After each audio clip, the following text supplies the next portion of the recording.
নমস্কাৰ আপোনালোক সকলোকে পুনৰ আমাৰ জ্যোতিকা গগৈ ইউটিউব চেনেল 35 লৈ পুনৰ বহুত স্বাগতম জনাইছোঁ। আজি মই পিংকিয়ে আপোনালোকৰ মাজলৈ লৈ আহিছোঁ নতুন আন এটি ৰেচিপি। আপোনালোকে ভিডিঅ'টো দেখি গম পাইছে চাগে আজি মই কি বনাম বুলি ভাবিছোঁ। আজি মই মটৰ পনীৰ বনাম বুলি ভাবিছোঁ। তাকে মইনো কেনেকৈ বনাম এই মটৰ পনীৰ ৰেচিপিটো তাকে আপোনালোকৰ মাজলৈ এই ভিডিঅ'টো মই শ্বেয়াৰ কৰিছোঁ। আপোনালোক সকলোৱে জানেই ন মটৰ পনীৰ কেনেকৈ বনাব লাগে, হ'লেও মই কেনেকৈ বনাইছোঁ তাকে আপোনালোকক দেখুৱাম বুলি ভাবিছোঁ।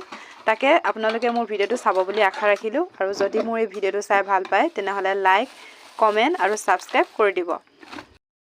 মোৰ মটৰ পনীৰখিনি পিচ কৰি থোৱাই আছে এনেকৈ, আৰু এতিয়া মই এইখিনি প্ৰথমে ফ্ৰাই কৰি ল'ম। তো গাইজ মোৰ এতিয়া বস্তুবোৰ হৈ গ'ল, চব ৰেডি। এয়া আপোনালোকে দেখিছে মই এয়া গোটা বিলাহী 2টা লৈছোঁ, এফালে কেঁচা জলকীয়া, তাৰপিছত এইফালে মই ডাঙৰকৈ পিঁয়াজ কাটি লৈছোঁ। এইখিনি মিক্সাৰ জাৰত দি দিম। তাৰপিছত এইফালে আদা, নহৰু আৰু এইফালে সৰু পিঁয়াজ কাটি লৈছোঁ এইখিনি তেলত দিবৰ কাৰণে।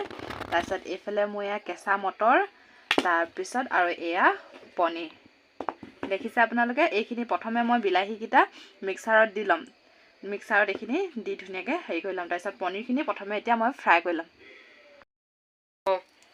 তো গাইজ মই এতিয়া কেৰাহীখনত তেল দি ল'লোঁ। তেলখিনি গৰম হোৱা নাই ভালকৈ, অলপ গৰম হৈ লওক। তাৰপিছত মই পনীৰখিনি তেলত দি দিম। আপোনালোকে দেখিছে মোৰ কেৰাহীখন গৰম হৈ গ'ল। এতিয়া মই ইয়াত পনীৰখিনি দি দিছোঁ।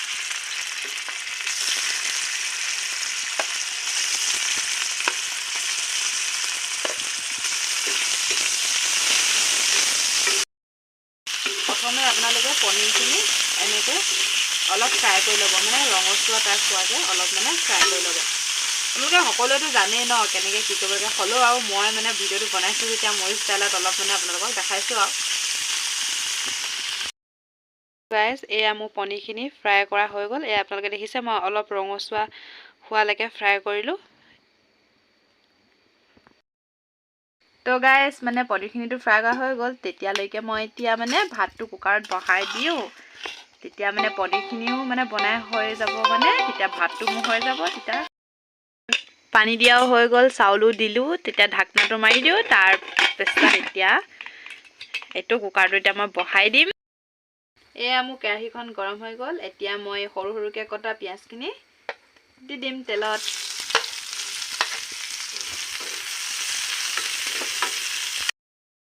এয়া মই এতিয়া তেলতে ইয়াত এই পিঁয়াজখিনি লগতে ৰং অলপ দি দিছোঁ।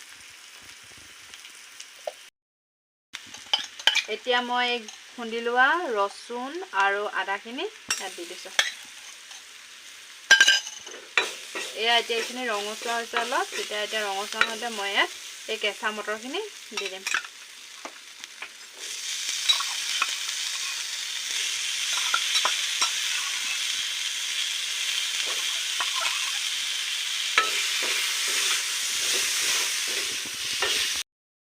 এইখিনি মোৰ দেখিছে আপোনালোকে ভজা হৈ গ'ল। এতিয়া মই মিক্সিৰ জাৰত দিয়া এইখিনি বিলাহী পেষ্টখিনি ইয়াত দি দিম।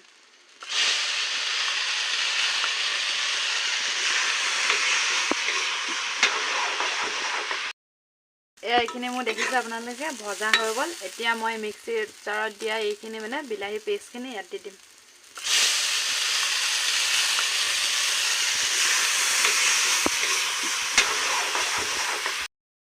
আপোনালোকৰ নিজৰ সোৱাদ অনুসৰি নিমখটো দি দিব।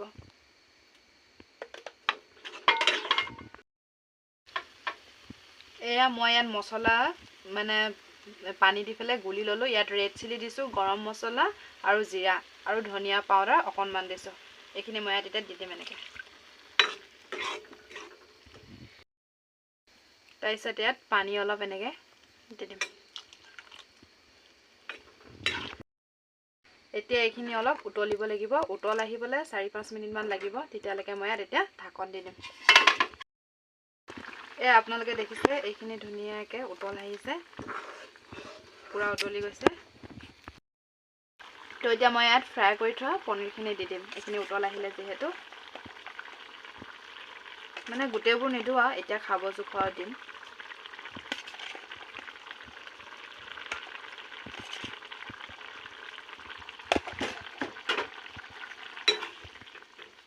এয়া দেখিছে আপোনালোকে ইমান ধুনীয়া কালাৰ উঠিছে আৰু এইখিনি খাবলৈ বহুত টেষ্ট হ'ব। গোন্ধটো বহুত ধুনীয়া মাৰিছে। তো তো গাইজ এয়া দেখিছে মোৰ পনীৰ মটৰ তৈয়াৰ হৈ গ'ল মানে পনীৰ মটৰখিনি বনাই হৈ গ'ল তো গাইজ এয়া আমাৰ ভাত ৰেডি হৈ গ'ল অথনি মানে ৰাতিপুৱা মই মাছ পাতত দিছিলোঁ এয়া ঔটেঙা আৰু মাছ পাতত দিয়া এইফালে মাছ ফ্ৰাই কৰি ৰাখিছিলোঁ তাৰপিছত এইফালে পনীৰ ফ্ৰাই তাৰপিছত এয়া আমাৰ পনীৰ মটৰ আৰু এয়া ভাত টেঙা আৰু এয়া নিমখ এয়া আমাৰ ভাত ৰেডি